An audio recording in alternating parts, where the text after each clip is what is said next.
Hello दोस्तों, welcome to my channel. आज हम अपनी वीडियो में डिस्कस करने वाले हैं 2022 के सेट 3 की केस स्टडी। होप आप सबकी तैयारी बहुत अच्छी चल रही होगी और ये वीडियो भी आपके लिए हेल्पफुल रहेगी। इस वीडियो में हम 2023 के सेट 3 की केस स्टडी सॉल्व करने वाले हैं। बच्चों, ये उस टाइम का पेपर है जब 2022 में आफ्टर कोरोना 40 मार्क्स का टर्म 1 हुआ था और 40 मार्क्स का टर्म 2 हुआ था। टर्म 1 में सारे एमसीक्यू आए थे और टर्म 2 में थ्योरी आई थी। तो आपको दिखाई भी दे रहे होंगे, इसमें अधिकतम अंक मैक्सिमम मार्क आपको 40 नंबर का ये पेपर आया था और इसका टाइम 2 घंटे का था। तो इसकी जो केस स्टडी 2 क्वेश्चन आए थे उस केस स्टडी के, तो वही क्वेश्चन हम इस वीडियो में देखने वाले हैं, क्वेश्चन नंबर 14 को। आइए स्टार्ट करते हैं। केस बेस्ड क्वेश्चन ऊपर लिखा हुआ है, आपको दिख गया होगा। क्वेश्चन नंबर 14 है। इसमें 3 पार्ट हैं, ए बी सी। आपको तीनों पार्ट करने हैं। थर्ड पार्ट में आपके पास चॉइस है, अगर आप उसे छोड़ना चाहते हैं तो आप छोड़ सकते हैं। सबसे पहले है A B is a coil of a copper wire having a large number of a turn. एक ए बी कॉइल है जिसमें लार्ज नंबर ऑफ टर्न, बहुत सारे टर्न है, and the end of the coil are connected with the galvanometer. और इसे हमने galvanometer से कनेक्ट कर दिया गया है। When the north pole of the magnet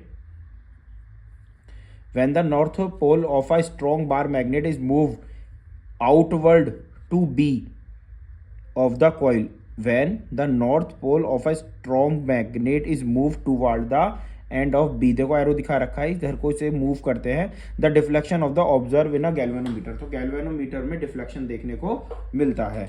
number first question है, what is a galvanometer and why does the needle of deflect when the move towards the coil which is connected. एक तो ये पूछ रहा है कि गैल्वेनोमीटर होता क्या है, पहले तो इसे एक्सप्लेन कीजिए। और जब हम इसे अंदर की तरफ पुश कर रहे हैं बी की तरफ को, तो गैल्वेनोमीटर में डिफ्लेक्शन क्यों देखने को मिल रहा है। इसके बाद पूछा what would be observe in a galvanometer in the situation when the coil and the bar magnet both move same speed in a same direction. ये कह रहा है क्या होगा अगर हम बार मैग्नेट को same speed, when we observe the galvanometer in the situation the coil and a bar magnet, दोनों को, कॉइल और बार मैग्नेट को मूव करें सेम स्पीड से सेम डायरेक्शन में, ये भी इधर को जा रही है इधर को, जस्टिफाई और आंसर। इसके बाद पूछा है state the conclusion that can be drawn from this activity, इस एक्टिविटी से क्या कंक्लूजन मिलता है। And will there be any change in a magnetic deflection of the galvanometer number of a toil coil increase, अगर इसमें coil में turns को increase कर दे तो गैल्वेनोमीटर में कुछ चेंज देखने को मिलेगा।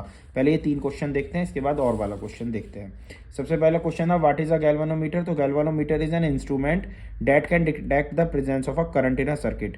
गैल्वेनोमीटर एक इंस्ट्रूमेंट होता है जो डिटेक्ट करता है करंट के प्रेजेंस को। दूसरा है induce current that flown in the coil in the galvanometer, galvanometer में डिफ्लेक्शन केवल और केवल इंड्यूस्ड करंट की वजह से दिखाई दे रहा है। इसके बाद लिखा there is will be a no deflection in a galvanometer, galvanometer में कोई डिफ्लेक्शन नहीं होगा। There is no induced current in a galvanometer, no relative motion between a magnetic coil and no charge on a magnetic field associated with coil, क्योंकि अब की बार हम coil को भी मूव कर रहे हैं और मैग्नेट को भी मूव कर रहे हैं, तो इस वजह से कोई डिफ्लेक्शन देखने को नहीं मिलेगा। अगर कॉइल वहीं रहती है मैग्नेट को मूव करते हैं, या मैग्नेट वहीं रहते हैं कॉइल को मूव करते हैं, तभी उसी केस में हमें डिफ्लेक्शन देखने को मिलेगा। इसके बाद पूछ रहा था क्या पता चलता है इस एक्टिविटी से, the relative motion of a magnet and a coil produce an induce potential difference which is set up is induced in the circuit and the last so long the relative motion is there।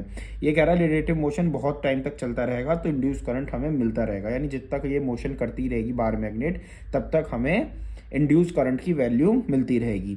इसके बाद deflection will be there is a increase in a magnitude, अगर आप number of turns, देखो आपको हमेशा पता है, ध्यान रखना है कि जितना ज़्यादा नंबर ऑफ टर्न्स आप रिपीट करेंगे एक कोयल के ऊपर उतनी ही ज़्यादा एक स्ट्रॉन्ग चीज़ बनती है। तो इसी टाइप से डिफ्लेक्शन विल बी इंक्रीज, यानी करंट की अमाउंट भी बहुत ज़्यादा देखने को मिलेगी अगर आपने नंबर ऑफ टर्न्स को बढ़ा दिया है।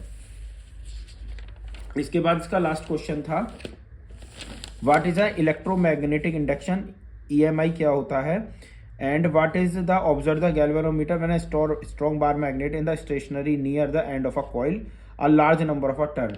एक इलेक्ट्रोमैग्नेटिक इंडक्शन क्या होता है उसे बताइए, और व्हाट ही ऑब्जर्व, क्या ऑब्जर्व करोगे in a galvanometer when the strong bar magnet is held stationary near one and of the coil, अगर कॉइल के वन एंड तक उसे हम लेके जाएंगे तब आप क्या ऑब्जर्व करोगे। It is the process by which are changing the magnetic field in a conductor induce current in a another conductor, no deflection in a galvanometer. अगर हम क्या काम करते हैं, ये पूछ रहा था what is a what observed in a galvanometer when the strong bar magnet is held the stationary, strong bar magnet को वहाँ स्टेशनरी पोजीशन में रख दो नियर द कॉइल, तो हमें कोई डिफ्लेक्शन देखने को नहीं मिलेगा। क्यों नहीं मिलेगा? As there is no relative motion, क्योंकि मोशन नहीं है बिटवीन द कॉइल और मैग्नेट। आप कितनी स्ट्रॉन्ग मैग्नेट को कॉइल के पास रख लीजिए, तब तक आपको मोशन देखने के, वो इंड्यूस करंट देखने के लिए नहीं मिलेगा। कब तक? जब तक हमारी मैग्नेट या फिर कॉइल मोशन में ना हो। तो बच्चों ये थी केस स्टडी जो एग्जाम पेपर था 2022 का। इसका एक केस स्टडी है, उसे हम नेक्स्ट वीडियो में देखेंगे। अगर वीडियो आपको पसंद आ रही है, चैनल को सब्सक्राइब कीजिए, वीडियो को शेयर कीजिए, और मैथ्स की वीडियो के लिए भी हमारे चैनल को सब्सक्राइब कर लिए। लगातार हम आपके लिए डेली बेसिस पे वीडियो ला रहे हैं। थैंक यू दोस्तों।